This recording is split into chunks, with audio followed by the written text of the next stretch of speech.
ଜଗନ୍ନାଥ ସାଙ୍ଗମାନେ ଆଜି ଆମେ ଚାଲିଲୁ ଭାଲୁଘର। ଜୟ ଶ୍ରୀରାମ, ଜୟ ଜଗନ୍ନାଥ। କେନ୍ଦୁଝର ଜିଲ୍ଲାର ଏକ ପ୍ରମୁଖ ପର୍ଯ୍ୟଟନ ସ୍ଥଳୀ ଭାବେ ଭାଲୁଘର ପରିଚିତ। ଆସନ୍ତୁ ଆମେ ସମସ୍ତେ ଆଜି ବୁଲିଯିବା ଭାଲୁଘର। କେନ୍ଦୁଝର ସଦର ମହକୁମା ଠାରୁ ମାତ୍ର 7 କିଲୋମିଟର ଦୂରରେ ଅବସ୍ଥିତ ଏହି ପର୍ଯ୍ୟଟନ ସ୍ଥଳୀଟି। କେନ୍ଦୁଝରରୁ ବାହାରି ମାଇନିଂ ରୋଡ଼ ରାସ୍ତା ଦେଇ ଆମେ ଆସିଛୁ। ବର୍ତ୍ତମାନ ଆମେ ବାମ୍ପାର ପାଖାପାଖି ଅଛୁ, ଗ୍ରାମ ପାଖାପାଖି, ଯେଉଁଠିକି ଆମେ ପାଟଣା ରାସ୍ତା ଦେଇ ଆଗକୁ ବଢ଼ିବା। ବର୍ତ୍ତମାନ ମୋ ସାଙ୍ଗ ସହିତ ଆମେ 2 ଜଣ ବର୍ତ୍ତମାନ ଆଗକୁ ବଢ଼ିବୁ ପାଟଣା ରାସ୍ତା ଦେଇ। ସେଇଠୁ ଆମେ ନୂଆସାହି ପାଖରୁ ଭାଲୁଘର ରାସ୍ତାରେ ପ୍ରବେଶ କରିବୁ। ସେଇଠୁ 200 ମିଟର କେତେ ଗଲେ ଆମେ ଭାଲୁଘର ମଠ ପାଖରେ ପହଞ୍ଚିବା। ତ ସାଙ୍ଗମାନେ ଚାଲନ୍ତୁ ଆଜି ବୁଲିଯିବା ଏବଂ ଯାହା ବି ପ୍ରାକୃତିକ ସୌନ୍ଦର୍ଯ୍ୟକୁ ଆମେ ଉପଭୋଗ କରିବା। ମୁଁ ଭାବୁଛି ଆପଣମାନେ ବି ସମସ୍ତଙ୍କୁ ଭଲ ଲାଗିବ ଭିଡ଼ିଓଟି। ଦେଖିବା କ'ଣ ହେଉଛି। ଆଜି ତ ଏତେ ପାଗ ଏମିତି ଦେଇଛି, ଖରା ପୁରା ବହୁତ ଜୋରରେ ଦେଇଛି ସକାଳୁ। ଏବେ ଟିକେ ପାଗ କୋହଲା କରିଛି। ଚାଲନ୍ତୁ ଯିବା, ଏବେ ଡେରି କରିବାନି ଆଉ, ଚାଲନ୍ତୁ।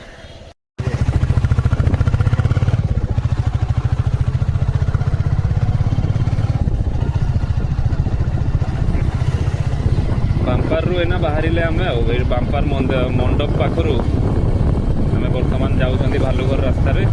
ପାଟଣା ରାସ୍ତାରେ ଯାଉଛନ୍ତି। ଆଗରେ ସାଇ ମନ୍ଦିର ପଡ଼ିବ ଏଇନା। ସମସ୍ତେ କେନ୍ଦୁଝର ଟାଉନରେ ଯେତିକି ଲୋକ ରହୁଛନ୍ତି ସମସ୍ତେ ଏଇ ରାସ୍ତା ସହିତ ଭଲ ଭାବରେ ପରିଚିତ। ଆଉ ସାଇ ମନ୍ଦିରକୁ ତ ବହୁଳ ଭାବରେ ଭକ୍ତଙ୍କର ଆଗମନ ଥାଏ, ସବୁଦିନ ଚାଲିଥାଏ। ଗୁରୁବାର ଦିନ ଟିକେ ବେଶୀ ଭିଡ଼ ହୁଏ। ଏଇଠି ଆଜ୍ଞା ବହୁତ କେନ୍ଦୁଝରର ସବୁଠାରୁ ଫେମସ୍ ମାନେ ବରା ଆଳୁଚପ ଏଠି ସବୁଠାରୁ ବେଷ୍ଟ ମିଳେ। ଚୁଲିରେ ସେ ବରା ଆଳୁଚପ ଛାଣନ୍ତି ସେ ମଉସା। ଆଉ ବରା ସେ ବିରିଟାକୁ ଶିଳରେ ବାଟିକି ଆଣନ୍ତି, ଗ୍ରାଇଣ୍ଡରରେ ନୁହେଁ, ସେ ଶିଳରେ ବାଟିକି ଆଣନ୍ତି। ବରା ବିରିଟାକୁ ବାଟିକି ଆଣନ୍ତି, ବରା ଛାଣନ୍ତି। ଆଉ ଚୁଲିରେ ମାର୍କେଟ ସାରା ଲୋକ ଆଜ୍ଞା ଏଠି ଖାଆନ୍ତି ଆସି। ନୂଆ ରାସ୍ତା କାମ ଚାଲିଛି ବର୍ତ୍ତମାନ। ବହୁତ ଖରାପ ହେଇକି ପଡ଼ିଥିଲା ବର୍ଷ ଧରି ରାସ୍ତାଟି। ଏବେ କାମ ଚାଲିଛି। ଯାହା ହଉ ପ୍ରଶାସନକୁ ଏଥିପାଇଁ ବହୁତ ଧନ୍ୟବାଦ। ରାସ୍ତା ଏବେ ନୂଆ ପିଚୁ ପଡ଼ିଛି। ବହୁତ ଗରମ। ମୁଁ ଆଉ ଗାଡ଼ିଟାକୁ ସେଇ ପଟେ ଚଢ଼ଉନି, ଆମେ ବାଁ ପଟେ ହିଁ ଯାଉଛୁ ଧୀରେ ଧୀରେ। ସାମ୍ନାରୁ ବି ଗାଡ଼ି ଆସୁଛି। ଆମର କେନ୍ଦୁଝରରେ ଆଗରୁ 20-25 ବର୍ଷ ତଳକୁ ଯଦି ଯିବା, ଆମେ ସେତେବେଳେ ଛୋଟ ଥିଲୁ, ସ୍କୁଲ ପଢ଼ୁଥିଲୁ, ସେତେବେଳେ ଜଙ୍ଗଲ ବହୁତ ଥିଲା, ଗଛ ବହୁତ ଥିଲା। ଏବେ ଧୀରେ ଧୀରେ ଜଙ୍ଗଲ ବି ନଷ୍ଟ ହେଇଗଲାଣି। ଆମେ ଯେଉଁଠିକି ବର୍ତ୍ତମାନ ଯାଉଛୁ ସେଠି ବହୁତ ଘଞ୍ଚ ଜଙ୍ଗଲ ଥିଲା। ଏବେ ଦେଖିବେ ଆପଣମାନେ ସେଠି ବହୁତ ହିଁ ଆଉ ଘଞ୍ଚ ଆଉ ନାହିଁ, ବହୁତ କମିଯାଇଛି। ଜଙ୍ଗଲ ପୁରା କମିଯାଇଛି। ତଥାପି ଆମର ଫରେଷ୍ଟ ଡିପାର୍ଟମେଣ୍ଟ ଏଇଟା ଆମର ପ୍ରୋଟେକ୍ଟେଡ୍ ଫରେଷ୍ଟ ଏରିଆରେ ଯାଉଛି। ଏଇଟା ଆମର ସାଇ ମନ୍ଦିର ଦେଖନ୍ତୁ ବନ୍ଧୁଗଣ, ସାଇ ମନ୍ଦିର। ଏବେ ବାଉଣ୍ଡ୍ରି ଚାଲିଛି, ବନା ହେଉଛି ବର୍ତ୍ତମାନ ନା କ'ଣ?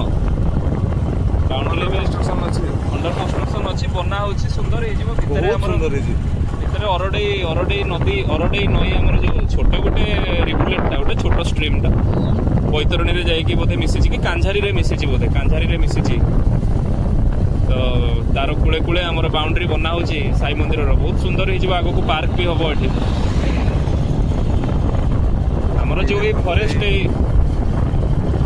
ଆମର ଭାଲୁଘରରେ ଯେଉଁ ଫରେଷ୍ଟ ଅଛି, ଏଇ ଫରେଷ୍ଟଟା ଆମର ଯାଉଛି ପ୍ରୋଟେକ୍ଟେଡ୍ ଫରେଷ୍ଟରେ, ଇଏ ରିଜର୍ଭ ଫରେଷ୍ଟ ନୁହଁ। ଯେହେତୁ ଲୋକମାନଙ୍କର ଚଳପ୍ରଚଳ ଅଛି, ସେଠି ଘରଫର ଅଛି, ଗାଁ ଗହଳି ଅଛି, ସେଥିପାଇଁ ସେ ପ୍ରୋଟେକ୍ଟେଡ୍ ଫରେଷ୍ଟରେ ଯାଉଛି। ଆମର ରିଜର୍ଭ ଫରେଷ୍ଟ ଯେମିତି ଶିମିଳିପାଳ, ସେଠି ବାହାର ଦୁନିଆରୁ ସେ ପୁରା ବଞ୍ଚିତ। ଏମିତି ଏଠି ନାହିଁ। ଏଠି ପ୍ରୋଟେକ୍ଟେଡ୍ ଫରେଷ୍ଟ, ଏଠି ଜଙ୍ଗଲ ଭିତରେ ସମସ୍ତେ ଯିବା ଆସିବା କରୁଛନ୍ତି ଲୋକମାନେ। ଆଉ ସେପଟେ ରହିଗଲା ଆମର ଡିମ୍ବ ରାସ୍ତା ରହିଗଲା। ଆମେ ଏବେ ପାଟଣା ରାସ୍ତାରେ ଆଗକୁ ବଢ଼ୁଛୁ, ଜାଭିୟର ସ୍କୁଲ ରାସ୍ତାରେ। ସେପଟେ ଡାହାଣ ପଟେ ଆମର ଡିମ୍ବ ରାସ୍ତା ରହିଗଲା, ଆମେ ତାକୁ ଆଗେଇ ଗଲୁ, ଛାଡ଼ିକି ପଳେଇ ଆଇଲୁ। ଆମର ଅରଡେଇ ଯେଉଁ ଛୋଟିଆ ବ୍ରିଜ୍ଟେ, ଆମେ ତାକୁ କ୍ରସ୍ କରିକି ବର୍ତ୍ତମାନ ଆଗେଇ ଚାଲିଛୁ ଆମେ ପାଟଣା ରାସ୍ତାରେ। ଆଗକୁ ଜାଭିୟର ସ୍କୁଲ ଅଛି, ଜାଭିୟର ସ୍କୁଲ ପଡ଼ିବ। ସେଇ ବାଟେ ରାସ୍ତାରେ ଆମେ ନେଲୁମ୍ ଗ୍ରାମ ହେଇ ଆମେ ଶଙ୍କରପୁର ହାଇୱେକୁ ବି ଆମେ ବାହାରି ପାରିବା। ତ ଆମେ ସିଧା ଯିବା, ଆମେ ପାଟଣା ରାସ୍ତାରେ ଯିବା। ରାସ୍ତା ବହୁତ ଭଲ ହେଇଯାଇଛି ନା କ'ଣ?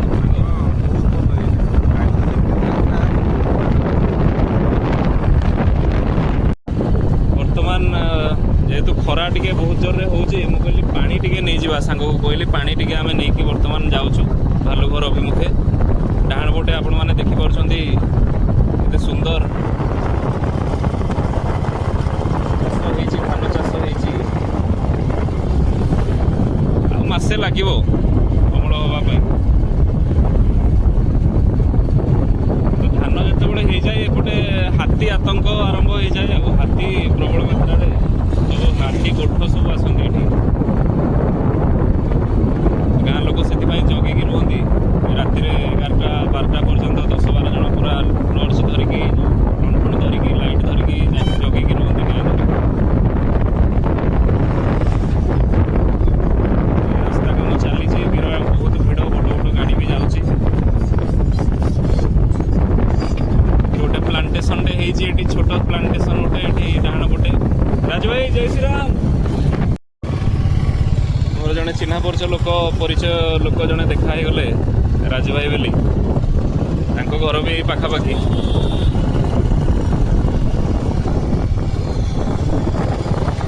ଡାହାଣ ପଟେ ପ୍ଲାଣ୍ଟେସନ ହେଇଛି, ଗଛ ଗୁଡ଼ିକ ଦେଖିପାରୁଛନ୍ତି ଆପଣ। ବାଁ ପଟେ ବି ପ୍ଲାଣ୍ଟେସନ କରାହେଇଛି ଏବେ ନୂଆ କରିକି, ଛୋଟ ଛୋଟ ଗଛ ଲାଗିଛି।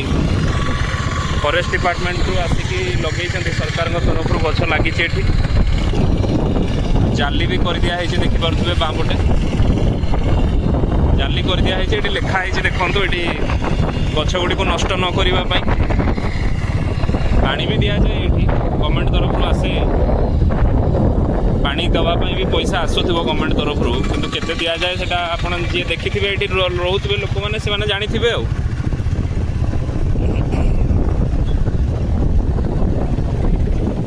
ରୋଡରୁ ଡାହାଣ ପଟକୁ ଖସିବା ଭାଲୁଘର ଗ୍ରାମ ଆଡ଼େ, ନୂଆସାହି ଗ୍ରାମରେ ବର୍ତ୍ତମାନ ଡାହାଣ ପଟକୁ ଆମେ ଯାଉଛନ୍ତି ଭାଲୁଘର ମଠ ଆଡ଼କୁ। ଏଇଠୁ ଆମକୁ ପାଖାପାଖି 500 ମିଟର କେତେ ଆଗକୁ ଗଲେ ଆମେ ମଠ ପାଖରେ ପହଞ୍ଚିଯିବା। ବର୍ତ୍ତମାନ ଦେଖିପାରୁଛନ୍ତି ଦୁଇ ପଟେ କେତେ ସୁନ୍ଦର ସୁନ୍ଦର ଘର ଗୁଡ଼ିକ ଅଛି।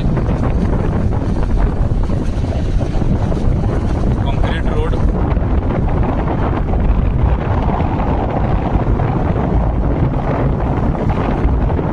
ନୂଆସାହି ନାଇଁ କି? ନୂଆସାହି ଗ୍ରାମ।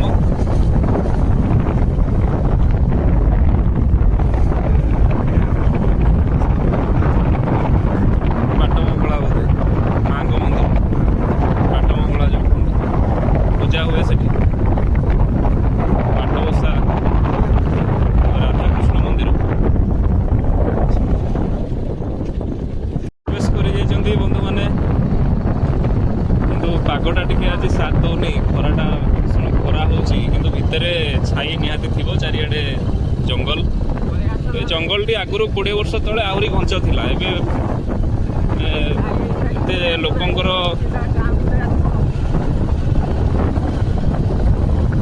ଚଳପ୍ରଚଳ, ତାପରେ ବହୁତ ମାନେ କାଠ କାଟିକି ବି ନେଇଯାଉଛନ୍ତି କି କ'ଣ, ତାପରେ କେମିତି ଗଛ ପଛ ମରିଯାଉଛି କି କ'ଣ ହେଉଛି। କିନ୍ତୁ ଜଙ୍ଗଲ ବହୁତ ମାନେ କମିଗଲାଣି, ଆଗ ଭଳି ଆଉ ଘଞ୍ଚ ନାହିଁ।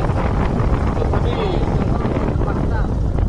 ସୁନ୍ଦର ଲାଗୁଛି ଜଙ୍ଗଲ। এই ସିଧା ରାସ୍ତାଟି ଆପଣଙ୍କର ପଳେଇବ କାଞ୍ଝାରୀର ପଛ ଆଡ଼କୁ, ଆଉ ଏପଟେ ଆମେ ଡାହାଣ ପଟେ କଟିଲେ ଭାଲୁଘର ମଠ ଆଡ଼କୁ। ଆଉ ସେ ସିଧା ରାସ୍ତାରେ ଗଲେ ବି ଟିକେ 100-150 ମିଟର ପରେ ଗୋଟେ ଛୋଟ ଝରଣାଟେ ମଧ୍ୟ ଅଛି। ବହୁତ ଲୋକ ସେଠି ଦେଖିନଥିବେ ସେ ଝରଣାଟି।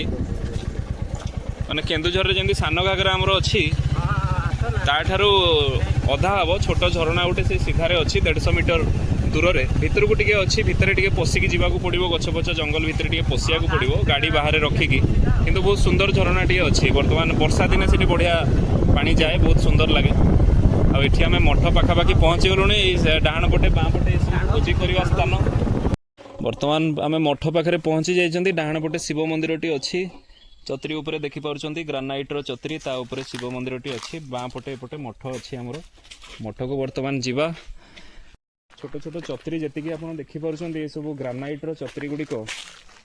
ଏସବୁ ପୃଥିବୀ ପୃଷ୍ଠରୁ ପ୍ରାୟ 30 କିଲୋମିଟର କି 20 କିଲୋମିଟର ତଳେ ଏସବୁ ତିଆରି ହେଇଛି। କୋଟି କୋଟି ବର୍ଷ ପୂର୍ବରୁ ତିଆରି ହେଇଛି। ତାପରେ ଯେଉଁ ମହାଦେଶୀୟ ଭୂଖଣ୍ଡ ମାନଙ୍କର ଯେଉଁ ଗତି ହେଉଛି, ମନ୍ଥର ଗତି ହେଉଛି, ସେମାନେ ନିଜ ନିଜ ଭିତରେ ପିଟି ହେଇ ଯେତେବେଳେ ବିଶାଳକାୟ ପର୍ବତମାଳା ସୃଷ୍ଟି କରୁଛନ୍ତି ତାର ଚାପ ଫଳରେ ଏଇସବୁ ପଥର ଗୁଡ଼ିକ ଯେଉଁଗୁଡ଼ା ସବୁ ତଳେ ବହୁତ ତଳେ ତିଆରି ହେଇଥିଲା ଗୋଟେ ଟାଇମ୍ରେ କୋଟି କୋଟି ବର୍ଷ ତଳେ, ସେଗୁଡ଼ିକ ଆଉଥରେ ଉପରକୁ ଉଠିକି ଆସିକି ବର୍ତ୍ତମାନ ଆମେ ତାକୁ ଭୂପୃଷ୍ଠରେ ଦେଖିବାକୁ ପାଉଛନ୍ତି। ଆଉ ବର୍ତ୍ତମାନ ଆମେ ମଠ ଆଡ଼କୁ ଯାଉଛନ୍ତି। ସାମ୍ନାରେ ଦେଖିପାରୁଛନ୍ତି ଗୋଟେ କୂଅଟି ଅଛି। ଏସବୁ ସେଇ ଚତ୍ରି ଗୁଡ଼ିକ, ଗ୍ରାନାଇଟ୍ର ଚତ୍ରି ଗୁଡ଼ିକ ଉପରକୁ ଉଠିକି ଆସିଛି ଦେଖିପାରୁଛନ୍ତି। ଏସବୁ ଭୂପୃଷ୍ଠରୁ 20 କିଲୋମିଟର 30 କିଲୋମିଟର ତଳେ ସବୁ ତିଆରି ହେଇଛି ପ୍ରାକୃତିକ ପ୍ରୋସେସ୍ରେ ସବୁ। ତାପରେ ଧୀରେ ଧୀରେ ଉପରକୁ ଉଠିକି ଆସିଛି। ସେଇପଟେ ଶିବ ମନ୍ଦିରଟି ରହିଗଲା। ଏଠି ଆମ ଗାଡ଼ି ଅଛି, ଆମେ ବର୍ତ୍ତମାନ ଯିବା। ନିଅ ଗାଡ଼ିଟା ଟିକେ ମୁଁ ସାଇଡ୍ କରିଦିଏ, ଖରାରେ ରଖିଦେଇଛି ଗାଡ଼ିଟା ଟିକେ ସାଇଡ଼ରେ ରଖିଦେଇକି ଆସ। ଏଇ ପାଖକୁ ନେଇ ଆସ।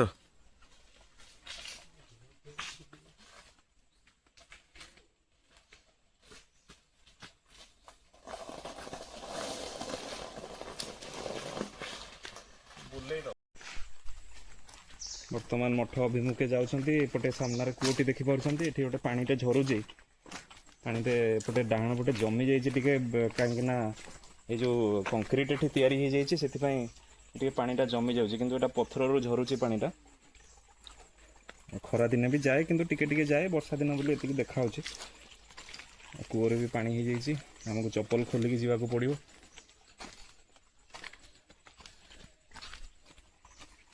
ଇଏ ପୁରା ଚତ୍ରିଟା ଆମର, ଚତ୍ରି ଉପରେ ମଠ ପୁରା। ବର୍ଷା ଦିନ ପାଇଁ ଏତିକି ପାଣି ହେଇଯାଇଛି। ଆସ ଆଗକୁ ଯିବା।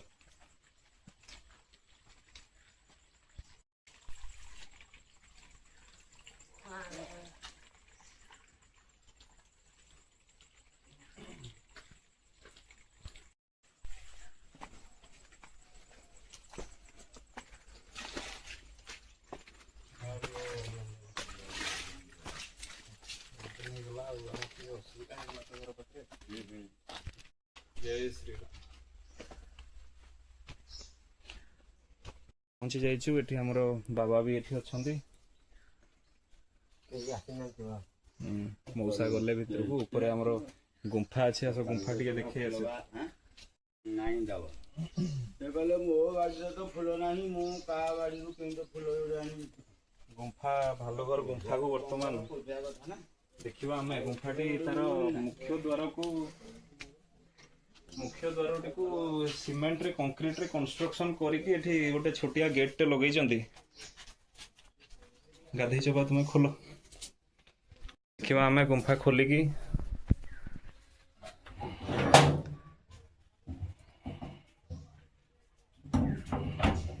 ଏପଟକୁ ଖୋଲ। ଏ ଦେଖିପାରୁଛନ୍ତି ଭିତରେ ବି ଟାଇଲ୍ସ ପଡ଼ିଛି ଗୁମ୍ଫାରେ। ଭିତରକୁ ତ ଯାଇ ହବନି, ଡର ଲାଗୁଛି। ବହୁତ ଭିତରକୁ ଅଛି। ଭିତରେ ଗଲେ ଏଠି ଆଗରୁ ଭାଲୁ ରହୁଥିଲେ ନା କଣ? ହଁ, ଏଠି ତ ଆଗରୁ ଭାଲୁ ରହୁଥିଲେ। ଗୁମ୍ଫାଟା ଭାଲୁ ମାନଙ୍କର ହିଁ ଥିଲା। ତାପରେ ବାବା ଜଣେ ଆସିକି ଏଠି ତପସ୍ୟା ବି କରୁଥିଲେ ଗୁମ୍ଫାରେ। ଆଉ ସିଏ ତପସ୍ୟା କଲାବେଳେ ସବୁ ଜୀବଜନ୍ତୁ ତାଙ୍କ ପାଖକୁ ଆସୁଥିଲେ। ଆଉ ଗୋଟେ କାହାଣୀ ଭଳିଆ ଲାଗେ, କିନ୍ତୁ ସତ ଏଇଟା। ବାବା ବି କୁହନ୍ତି, ବର୍ତ୍ତମାନ ଯେଉଁ ବାବା ଅଛନ୍ତି ସେ କୁହନ୍ତି ଏ ବିଷୟରେ। ଏଠି ଏବେ ଏବେ ସବୁ ଏଗୁଡ଼ା କନଷ୍ଟ୍ରକ୍ସନ୍ ହେଇଯାଇଛି। ସବୁ ଟାଇଲ୍ସ ଫାଇଲ୍ସ ସବୁ ଏବେ ପଡ଼ିଛି, କଲର୍ ଫଲର୍ ମରା ହେଇଛି। କିନ୍ତୁ ଆଗରୁ ପୁରା ସିଏ ଚାରିଆଡ଼େ ପଥର ହିଁ ଥିଲା। ଏବେ ଚାରିଆଡ଼େ ଦେଖିପାରୁଛନ୍ତି ସେ ପୁରା ଚତ୍ରି, ଚାରିଆଡ଼େ ପଥର ସବୁ, ଚତ୍ରି ସବୁ। ସେପଟେ ଜଙ୍ଗଲ।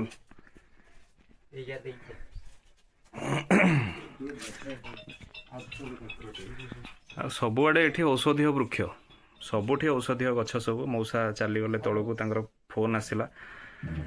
ଆଉ ଏଠି ସବୁଠି ଏଠି ଔଷଧୀୟ ଗଛ। ହଁ, ବନ୍ଦ କରିଦିଅ। ଚାରିଆଡ଼େ ଔଷଧୀୟ ଗଛ ଲାଗିଛି। ଆଉ ନାଁ ଗୁଡ଼ିକ ତ ମୁଁ ଜାଣିନି, ଲୋକାଲ୍ ନେମ୍ ଗୁଡ଼ା ସବୁ କ'ଣ ତାଙ୍କର, ସେ ଗଛ ଗୁଡ଼ିକର। ଆପଣମାନେ କେତେବେଳେ ଆସିଲେ ସେ ଗଛ ଗୁଡ଼ିକୁ ଗୁଗୁଲ୍ ଲେନ୍ସରେ ସ୍କାନ୍ କରିକି ତାର ନାଁ ଗୁଡ଼ିକ ଆପଣ ଜାଣିପାରିବେ, ସାଇଣ୍ଟିଫିକ୍ ନେମ୍ ଗୁଡ଼ିକ। ୟାର ଲୋକାଲ୍ ନାଁ ଗୁଡ଼ା ସବୁ ଜାଣିନି। ଯେମିତିକି ସେଇଦିନ ଜଣେ ମଉସା ଦେଖାଉଥିଲେ ଗୋଟେ ଅଗ୍ନି ଜଡ଼ା ବୋଲି ଗୋଟେ ଗଛଟେ, ତାର ଚେରକୁ ବାଟିକି ପିଇଲେ ଏସିଡ଼ିଟି, ଗ୍ୟାସ୍, କନଷ୍ଟିପେସନ୍ କିଛି ବି ହେବନି, ସବୁ ଭଲ ହେଇଯିବ। କିନ୍ତୁ ତାର ସାଇଣ୍ଟିଫିକ୍ ନେମ୍ଟା କ'ଣ ସେଇଟା ଟିକେ ଆପଣମାନେ କେତେବେଳେ ଆସିଲେ ନିଜେ ଗୁଗୁଲ୍ ଲେନ୍ସ ସାହାଯ୍ୟରେ କିଛି ବି ଗଛର ତାର ନାଁ ଆପଣ ଜାଣିପାରିବେ। ବାବାଙ୍କ ଇଏର ଟିକେ ଏଇ ଜାଗାଟି ଟିକେ ସଫାସୁତୁରା ଅଛି କାରଣ ଏପଟେ କେହି ଭୋଜି ଫୋଜି କରନ୍ତିନି। ସେପଟେ ଯେଉଁଠି ଭୋଜି କରନ୍ତି ସେଇଠି ମାନେ ଭୋଜି କଲେ କିଛି ନାହିଁ, କିନ୍ତୁ ଯେଉଁ ଆମର ପ୍ଲାଷ୍ଟିକ୍ ଜିନିଷ ୟୁଜ୍ କରିବାଟା ଟିକେ କମେଇବାକୁ ପଡ଼ିବ, କାରଣ ସେଇଗୁଡ଼ା ଡିଗ୍ରେଡ୍ ହେଉନି, ସେସବୁ ରହିଯାଉଛି। ଆମେ କାଗଜ ଖଲିରେ ଖାଇଲେ ତାକୁ ପକାଇ ଦେଇକି ପଳେଇଲେ ବି ସେ ମାଟିରେ ମିଶିଯିବ, କିମ୍ବା ଆମର ଶାଳପତ୍ରର ଠୋଲା ଖଲି ସେଇଟା ବହୁତ ଭଲ ନା କ'ଣ? ଶାଳପତ୍ରର ଆମେ ଯେତେବେଳେ ଭୋଜି କରୁ ଆଜ୍ଞା ଶାଳପତ୍ରରେ ହିଁ ଆମେ ଖାଉ, ତାକୁ ପକାଇ ଦେଇକି ପଳେଇଲେ ବି ସେ ମାଟିରେ ମିଶିଯିବ। କିନ୍ତୁ ଏ ପ୍ଲାଷ୍ଟିକ୍ ଖଲି ଫଲି ରହିଯାଉଛି, ସୁନ୍ଦର ଦେଖାଯାଉନି। ଆଉ ପବନ ଯେତେବେଳେ ହେଉଛି ମଠ ଆଡ଼କୁ ବି ଉଡ଼ିକି ପଳେଇ ଆସୁଛି। କି ଡଷ୍ଟବିନ୍ ଫଷ୍ଟବିନ୍ ଗୋଟେ ଏଠି ପ୍ରଶାସନ ତରଫରୁ ରଖିଲେ ସେସବୁ ପକାଇବା କଥା ସେଇଥିରେ। ଏ ଦେଖନ୍ତୁ ଆମେ ବର୍ତ୍ତମାନ ମଠ ଭିତରକୁ ଆସିଛୁ। ଏଠି ରୋଷେଇ ଘର ମଠର ସୋଲାର ପ୍ୟାନେଲଟା ଲାଗିଛି, ବର୍ତ୍ତମାନ ଚାର୍ଜ ହେଉଛି। ସନ୍ଧ୍ୟାବେଳେ ଏଠି ଲାଇଟ୍ ଜଳିବ। ବାବା ଯାଉଛନ୍ତି ରୋଷେଇ ଘରକୁ। ଏଠି ଦେଖନ୍ତୁ ଯଜ୍ଞ ହୁଏ, ଏଠି ଯଜ୍ଞ କୁଣ୍ଡ ଖଟିଆଟେ ପଡ଼ିଛି, ସେ ଠାକୁର ଅଛନ୍ତି ଭିତରେ। ଜୟ ଶ୍ରୀରାମ, ହରି ଓମ୍।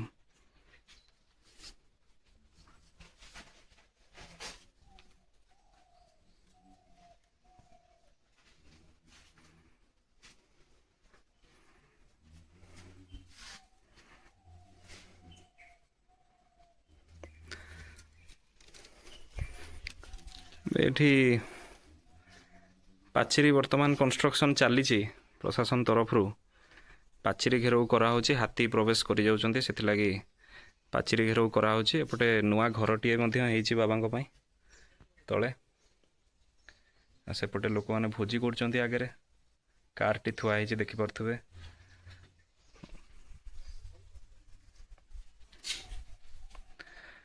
ସେଠି ଯେଉଁ ଛୋଟିଆ ପିଲର ଚାରିଟା ଦିଆ ହେଇକି ଯେଉଁ କରାହେଇଛି, ସେ ଗୋଟେ ସମାଧି, ବାବାଙ୍କ ସମାଧି। ଆଗରୁ ଜଣେ ବାବା ଥିଲେ, ତାଙ୍କ ସମାଧି ସେଠି ପ୍ରତିଷ୍ଠା କରାହେଇଛି। ଆଉ ତା ପଛକୁ ତ ଖାଲି ଜଙ୍ଗଲ, ଆଉ ଦେଖିପାରୁଥିବେ ଚାରିଆଡ଼େ। ଆଉ ସନ୍ଧ୍ୟା ହେଲା ମାତ୍ରେ ବିଭିନ୍ନ ପ୍ରକାର ଜୀବଜନ୍ତୁ ଆଗରୁ ପ୍ରବେଶ କରିଯାଉଥିଲେ, ଏବେ ପାଚେରୀ ଘେରାଉ କରାହେଇଛି। ଦେଖାଯାଉ କ'ଣ ହେଉଛି। ଏ ପାଚେରୀ ହାତୀ ଆରାମରେ ଭାଙ୍ଗିଦେବେ ନା କ'ଣ? ଏ ପାଚେରୀ ଗୁଡ଼ା ଯେଉଁ ହେଇଛି, ହାତୀ ପ୍ରବେଶ କଲେ ସେ ଭାଙ୍ଗିଲା। ଆଗରୁ ବି ହେଇଥିଲା, ଭାଙ୍ଗି ଯାଇଛି। ଆଗରୁ ବି କରାହେଇଥିଲା ପାଚେରୀ। ଏପଟ ସାଇଡ଼୍ କରାହେଇନି, ଯେହେତୁ ପଥର ଅଛି।